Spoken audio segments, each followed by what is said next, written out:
Morning ACNS. I'm here with two grandchildren now, June, who is a former ACNSer, and Greta, who is in the teddy bear class, both at Auburndale. And today we're going to read Down to the Sea with Mr. Magee. Last time we went skiing with Mr. Magee. Mr. Magee and his little dog Dee love spending time in their boat on the sea.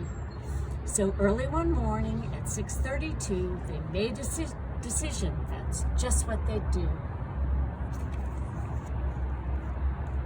Right after breakfast, Magee packed a lunch. Sandwiches, carrots, a thermos of punch, a big box of raisins, some sweet pickled hearts, chocolate chip cookies, and crunchy dog treats. With plans for the day and enough lunch for three, they happened in the car and drove down to the sea.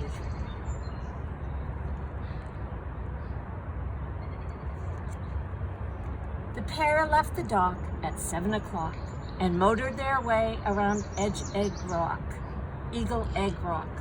They passed by the lighthouse and by the old wreck, with Magee in the wheel and Dee on the deck. Don't have my glasses on, so I'm getting a few words wrong. They suddenly spied off the bow to the east a big pod of whales.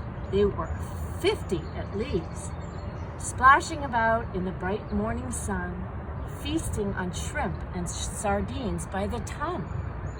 But one little whale, who had eaten his fill, munching on minnows and plankton and krill, was bored with his breakfast, and since he was through, he swam off in search of something to do.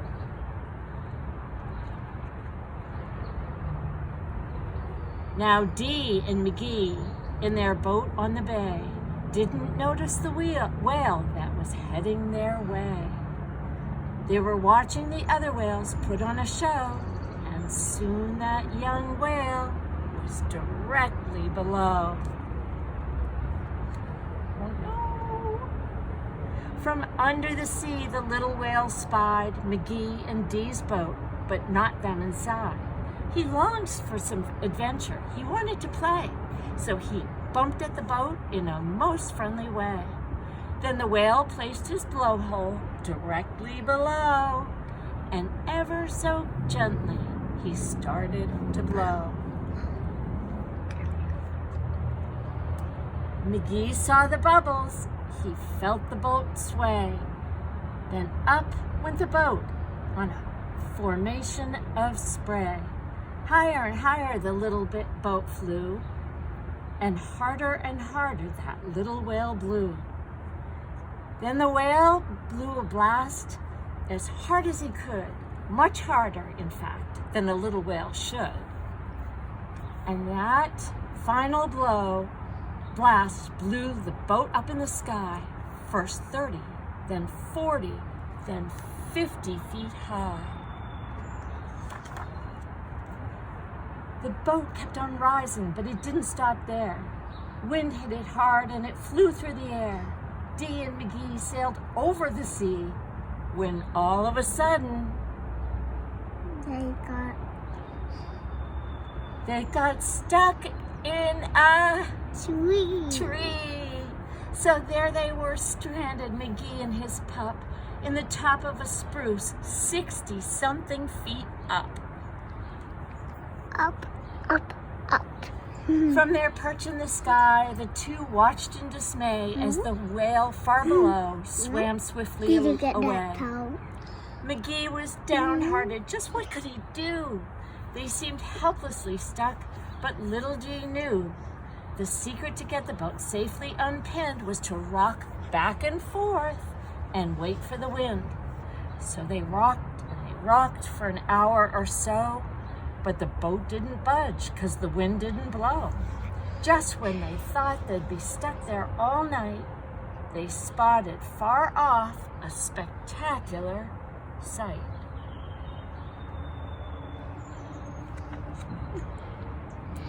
Away in the distance, across the blue bay, the whales, all 50 of them, were heading their way. They swam through the water in one long straight row, and gathered round the small island below. Magee looked down at the circle of whales surrounding the island and raising their tails. He felt a bit nervous, a little bit tense, when all of a sudden it made perfect sense. "They're trying to save us," he shouted with glee. "Hold on, Dee, hold on, as tight as can be." Look at that, the whales are saving them. Then their tails slapped down with a thunderous crash, which in turn created a super high splash. They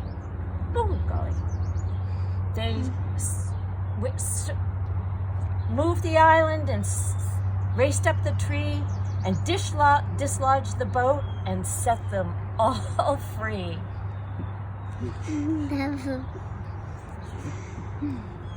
Dee was so happy she let out a yelp. Magee tapped his hat to the whales for their help. "Thank you, my friends, for saving the day." Then they all waved goodbye and the whales swam away. On the way home, little Dee had a thought.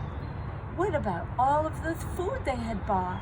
In all the excitement, they had not had a bite.